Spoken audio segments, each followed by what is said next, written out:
Hi guys, it's Sterling Spectre here. In today's video, I'm going to be talking about why Ethereum Classic may be our best option for mining after the Ethereum merge. Real quick before we get into the discussion, I want to mention that I've set up a donation address in the description below. If you guys want to support the channel, any amount is appreciated. I have a Bitcoin and Ethereum address if you want to donate. Don't forget to like the video and subscribe to the channel if you enjoyed. So the Ethereum merge is fast approaching and I have been looking at the best options for mining after the merge. Ethereum Classic is one of the options that comes up again and again. This is probably because Ethereum and Ethereum Classic are very similar coins. Ethereum Classic was the original Ethereum coin, and back in 2016 there was an attack on the network which exploited the flaws of the smart contract code. The part of the code was in relation to an app that was running on the Ethereum network called the DAO, or DAO. In response to the attack, the community decided to hard fork Ethereum so that the DAO related transactions could be rolled back and the original contributors were able to get their money back. This is why we have two Ethereum coins. So Ethereum Classic was the first and the second one was the Ethereum coin that is the biggest one now. They run on similar hashing algorithms, and the Ethereum Classic runs on the ETC hash and Ethereum runs on the ETH hash. So the mining switch from Ethereum to Ethereum Classic is very easy, and the hash rates for your cards won't change when switching networks. So let's go over to why this is one of the best options in terms of network hash rate. So if you don't know, the Ethereum network hash rate will migrate to other coins when the merge happens. At time of recording, we can see the network hash rate of around 990 terahash on the Ethereum network. So this will dilute into other mineable coins. If we take a look at mining pool stats, we can see all the coins that this hash rate will dilute into.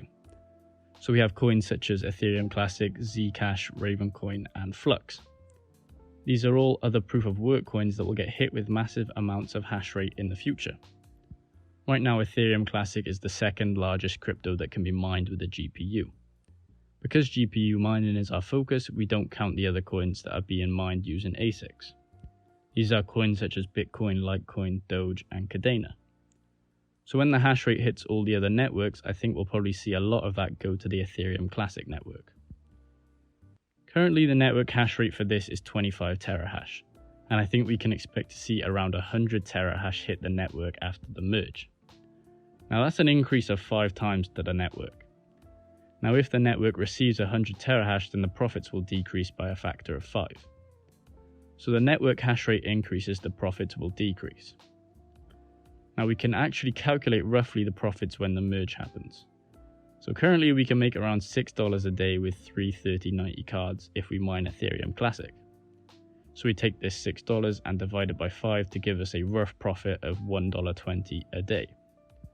I know this seems like a low amount, but it does give us a viable way to profit after the merge. Ethereum Classic also has a big advantage that is nearly identical to the main Ethereum coin in terms of code. You can run apps, make tokens, and mint NFTs onto the Ethereum Classic network. Going back and looking at the mining pools, we can see that the other coins don't really have a large hash rate when compared to Ethereum Classic. This means that a lot of these coins will become extremely unprofitable when the merge happens. Here we can see that Ravencoin only has 2.5 terahash on the network. If 100 terahash was to hit their network, it would send the profitability into the ground. If we sort by network hash rate, we can see that no other coins even come close to Ethereum's hash rate. I also mentioned in my previous video that the switch to proof of stake for Ethereum will likely be a mistake, and in the future could produce negative results. If the prediction does come true, then I think Ethereum Classic will see more adoption. So now let's talk about the price of Ethereum Classic over the years and the factors that will affect the price. We have the usual factors of growth such as NFT mints and introduction of dApps onto the network. Because Ethereum Classic contains most of the features of Ethereum, then I don't see why they can't have the same dominance over the market. One of the biggest factors is going to be the hash rate migration, obviously. With proof of work coins, it's easy to predict price changes for coins based on the difficulty of the network. This is because as difficulty increases, so does the cost to mine a coin. This is why when large hash amounts hit any network, the cost of production will go up, and this means the coin's price should follow. This is because the cost of producing the product will outweigh the cost of the product, which in the proof of work market can either send a coin skyrocketing or can plummet the price. The reason I don't think the price will plummet is because many users of Ethereum right now might not want to use the proof of stake network and might migrate to using and adopting the Ethereum Classic coin. So they will be buying more Ethereum Classic, or at least using the network, which is good for the coin. Now I know that a lot of people don't care about Ethereum Classic, but if the Ethereum network fails, then they'll turn back to a better coin, and that has a network that's set up 24/7. As we have seen with the proof of stake coin Solana, the network tends to have problems supporting high amounts of traffic, and Ethereum has a way bigger network flow than Solana. So it will be a great feat if they can pull off this with no problems. However, I personally believe that the only way forward in the crypto space is through the proof of work as the main consensus.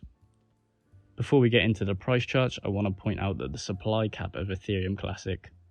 So Ethereum Classic has a fixed supply of 210 million coins, which is similar to how Bitcoin works, in which they have an ever-decreasing supply of coins to be mined, and they have halvings. However, the main Ethereum coin doesn't have a maximum supply, so there'll be an ever-increasing supply of the coin, which in most cases will cause deflation if given enough time when it comes to staking into the network. So if we take a look at both the price chart by side, we can see that they tend to follow each other, as you can see the major spikes happen at the same time. The biggest thing I'm going to be looking for is the difference in price charts when the Ethereum merge happens. Because if the Ethereum Classic stops following the same price chart, then it'll become its own coin that doesn't have to depend on competing with Ethereum. I want to mention that I am slightly biased towards Ethereum Classic because I believe in proof of work. However, there are some downsides to the Ethereum Classic network that I should address. The first being that the network has had attacks in the past, and this resulted in the loss of people's money. This is one of the major factors that have put people off this coin, so that needs to be fixed before the major adoption of their smart contracts. The second disadvantage is that the network could be taken over by ASIC miners. So the mining network for Ethereum and Ethereum Classic are different, but they are very similar, as I mentioned earlier. So with this in mind, I think that there's potential to have the Ethereum ASICs work on the Ethereum Classic network. I think that many people are looking for how to modify this ASIC chip for this to work. This is because they still want to profit with these ASICs and don't want to put their money down the drain. And Ethereum Classic will be a good option as it has the possibility to make profits. If it does happen, it will most likely kill off the possibility of GPU mining on the network, which for people with GPUs, then you'll have to look for other coins to mine. The last problem will be gas prices. As we have seen, the main Ethereum network struggles with high gas prices, but L2 does save this and new users don't know this exists though. If we see Ethereum Classic have a price explosion, then the gas fees will also skyrocket, so they'll have to come up with a solution for this. They might be able to just use a modified version of L2. Overall, there are many benefits of Ethereum Classic and some downsides which need to be addressed. I think it has potential, but only time will tell. As the run-up to the merge happens, we'll see what happens to the price and the network of Ethereum Classic. If you guys want to discuss this further or need help mining any crypto, then feel free to join the Discord server. The link for that is in the description below.